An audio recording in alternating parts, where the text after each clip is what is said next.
भीमा कोरेगावचं दंगल थांबवण्याचं काम असो, कैलांजी नंदन आंदोलन घेण्याचं काम असो, सोमनाथ सूर्यवंशींना न्याय मिळवून देण्याचं काम असो, कोथरूडमध्ये पोलिसांनी आरेरावी केलेल्या त्या 3 मुलींना न्याय मिळवून द्यायचा प्रश्न असो, किंवा औरंगजेब आणि टिपू सुलतानच्या फोटो लावण्यासाठी मुसलमान पोरांना टॉर्चर करण्याचा प्रकरण असो, जर इकडच्या गोरगरिबांसाठी, कष्टकऱ्यांसाठी, बहुजनांसाठी, दलितांसाठी, वंचितांसाठी, आदिवासींसाठी, मुसलमानांसाठी कोणता पक्ष उभा राहत असेल तर तो एकच पक्ष आहे, वंचित बहुजन आघाडी. डॉक्टर बाबासाहेब आंबेडकरांचा, डॉक्टर बाबासाहेब आंबेडकरांचा, वंचित बहुजन आघाडीचा, वंचित बहुजन आघाडीचा. बाळासाहेब आंबेडकर तुम आगे बढ़ो, बाळासाहेब आंबेडकर तुम आगे बढ़ो. समतेचे विचार रुजवणाऱ्या महामानवांना त्रिवार आणि इथे उपस्थित, मंचावरती उपस्थित माननीय अशोक भाऊ सोनवणे, अविनाशदादा भोसीकर, सुरेश शेळके, तसेच मंचावरती उपस्थित इतर मान्यवर, इथे उपस्थित माझ्या माता भगिनी, वडीलधारी मंडळी आणि या चळवळीतल्या तमाम साथीदारांना माझा जय जिजाऊ, जय शिवराय, जय ज्योती, जय क्रांती, जय लहूजी, जय मल्हार, अस्सलाम वालेकुम रहमतुल्लाही बरकातू आणि जय भीम. मित्रांनो, सुरू करायच्या आधी आपल्याला एक कळकळीची विनंती करतो फक्त, की पुढे 7 सभा असल्यामुळे मी पहिले बोलून निघून जाणार आहे. मला एवढंच सांगण्यात येतंय की सभा त्याच्यानंतर चालू, सगळे उमेदवार, सगळे पदाधिकारी, सगळे वक्ते, सगळे प्रवक्ते मी झाल्यानंतर आपल्या सर्वांशी संभाषण साधणार आहेत आणि आपल्या सर्वांशी संवाद साधणार आहेत. तर आपण सर्वांना एवढीच कळकळीची विनंती करतो की मी माझं भाषण देऊन पुढे निघून जाणार आहे पुढच्या सभा गाठायच्या असल्यामुळे, पण आपण सर्वांनी इकडे उपस्थित राहावं, आपण सर्वांनी हलू नये आणि सभा संपेपर्यंत आपण सर्वांनी इथे असंच बसून राहावं ही मी आपल्या सर्वांनी कळकळीची विनंती करतो. मान्य करणार का? आता आपण इथे जमलोय ते स्थानिक स्वराज्य संस्था आणि नगर परिषदेच्या निवडणुकीसाठी, आणि आपल्या सर्वांना मला हे सांगायचंय की ही निवडणूक अतिशय महत्वाची, कारण आमदार खासदारकीच्या निवडणुका होऊन गेल्या, आमदार खासदारच्या निवडणुका होऊन गेल्या, पण आतापर्यंत आपले जे प्रश्न होते, आपले जे विकासाचे मुद्दे होते आणि आपल्या समोर ज्या समस्या होत्या त्या समस्यावरती कोणी काम करायला तयार नव्हतं.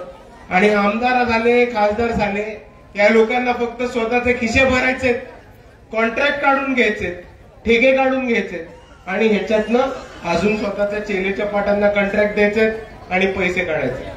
पण दुसऱ्या बाजूला मी मित्रांनो आपल्याला सांगतो की नगरसेवकाची निवडणूक ही आपण महत्वाची घेतली आणि वंचित बहुजन आघाडीची जर नगर परिषद बसली तर आपण इकडे स्थानिक पातळीवरती परभणीमधले, पूर्ण्यामधले सगळे आपले मुद्दे आपण सोडवू शकतो, समस्या सोडवू शकतो, हे आपण सर्वांनी समजून घेतलं पाहिजे. आमदार खासदार ही वरची लोक असतात, 5 वर्षांनी येतात, निवडणूक झाल्यावर परत गायब होतात.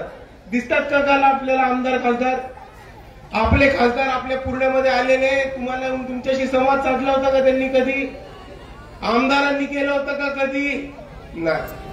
पण दुसऱ्या बाजूला मित्रांनो हे समजून घ्या की नगरसेवक जे आहेत ते तुमच्या गल्लीत राहणार आहेत, ते तुमच्या वस्तीत राहणार आहेत, ते तुमच्या समस्या, त्याच समस्या ह्यांनी उपभोगल्या.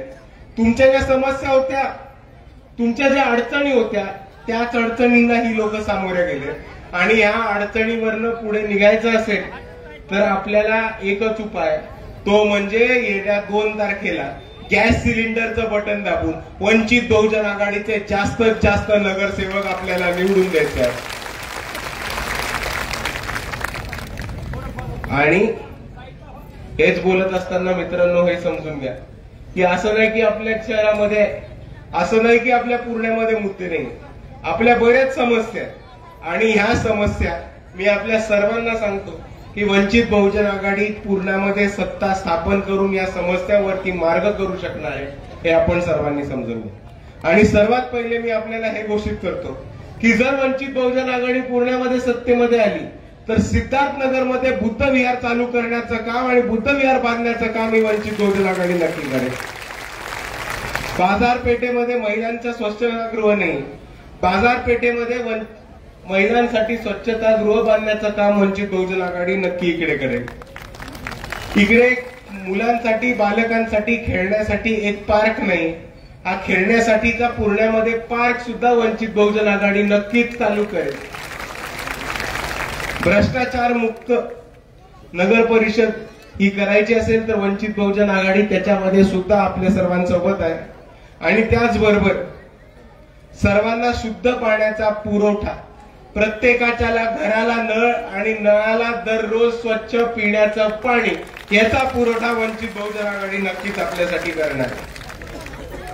आणि हेच बोलत असताना मित्रांनो, आपण समजून घ्या की आतापर्यंत पूर्णामध्ये विकास होणं शक्य होतं आणि सहजपणे शक्य होतं. पण आतापर्यंत जे नगरसेवक होते ते आमदार खासदार होते, यांनी फक्त आणि फक्त स्वतःचे खिसे भरणं, हिंदू मुस्लिम मध्ये जातीपातीच्या दंगलीमध्ये लोकांना अडकवणं आणि स्वतःच्या चेले चपाट्यांना, स्वतःच्या कार्यकर्त्यांना कॉन्ट्रॅक्ट कसा मिळेल, ठेके कसे मिळतील याच्यावरती पूर्ण यांचं लक्ष होतं.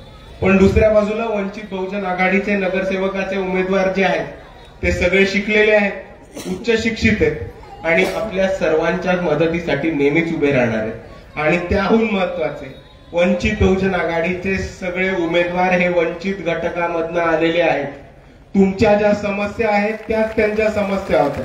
तुम्ही ज्या अडचणीमधनं समोर आल्या त्याच अडचणीमधनं ते समोर आले आणि उद्या जाऊन सत्तेत आले तर तुमच्याच मांडीला मांडी लावून, तुमच्याच ताटाला ताट लावून तुमच्या बरोबरच उठतील, तुमच्या बरोबरच बसतील आणि तुमची कामं करून देण्याशिवाय आणि पूर्णाचा विकास केल्याशिवाय ही लोक थांबणार नाहीत, हे मी आपल्या सर्वांना उभं राहून आश्वासन देतो. आणि हेच बोलत असताना मित्रांनो, अजून एक गोष्ट समजून घ्या की आज परिस्थिती आली आहे आपल्याला आपल्या हक्काची लोक सत्तेमध्ये पाठवण्याची.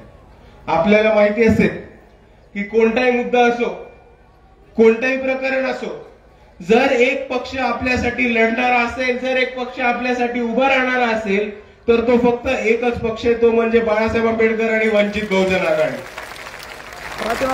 भीमा कोरेगावचं दंगल थांबवण्याचं काम असो, कैलांजी नंदन आंदोलन घेण्याचं काम असो, सोमनाथ सूर्यवंशींना न्याय मिळवून देण्याचं काम असो, कोथरूडमध्ये पोलिसांनी आरेरावी केलेल्या त्या 3 मुलींना न्याय मिळवून द्यायचा प्रश्न असो, किंवा औरंगजेब आणि टिपू सुलतानच्या फोटो लावण्यासाठी मुसलमान पोरांना टॉर्चर करण्याचा प्रकरण असो, जर इकडच्या गोरगरिबांसाठी, कष्टकऱ्यांसाठी, बहुजनांसाठी, दलितांसाठी, वंचितांसाठी, आदिवासींसाठी, मुसलमानांसाठी कोणता पक्ष उभा राहत असेल तर तो एकच पक्ष आहे, वंचित बहुजन आघाडी. आणि म्हणून मी आपल्या सर्वांना एवढीच विनंती करतो की वंचित बहुजन आघाडी हा पक्ष आपल्या सर्वांसाठी काम करत आलेला पक्ष आहे, आपल्या सर्वांसाठी लढणारा पक्ष आहे आणि कोणाहीवरती अन्याय अत्याचार झाला तर त्या वंचिताच्या मागे उभा राहणारा पक्ष आहे.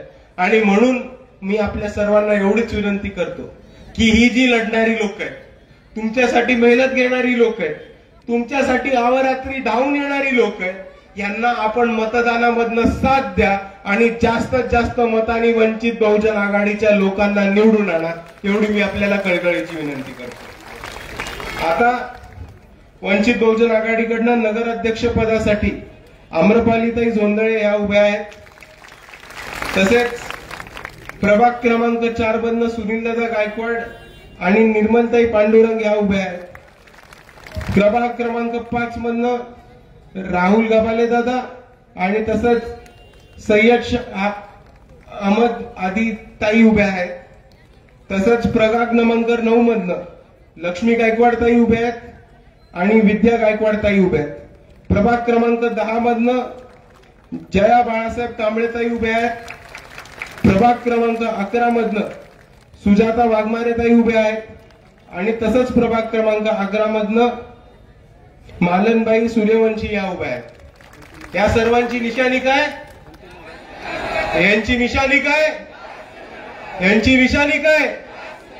तर येत्या 2 तारखेला सकाळी उठून सर्वात पहिले मतदान केंद्रावरती जाऊन गॅस सिलेंडरच्या समोरचं बटन दाबून वंचित बहुजन आघाडीच्या उमेदवारांना जास्तीत जास्त मतांनी विजयी करा एवढी मी आपल्या सर्वांना विनंती करतो आणि माझे 2 शब्द थांबवतो. पण तरी पुन्हा एकदा आपल्याला सांगतो की सभा चालू राहणार आहे. नांदेडमध्ये सभा असल्यामुळे मी आपल्या सर्वांची परवानगी असेल तर आपल्या सर्वांची रजा घेतो. आपण सर्वांनी इथेच थांबावं एवढं म्हणून मी थांबतो. आपल्या सर्वांना माझा जय भीम, जय संविधान.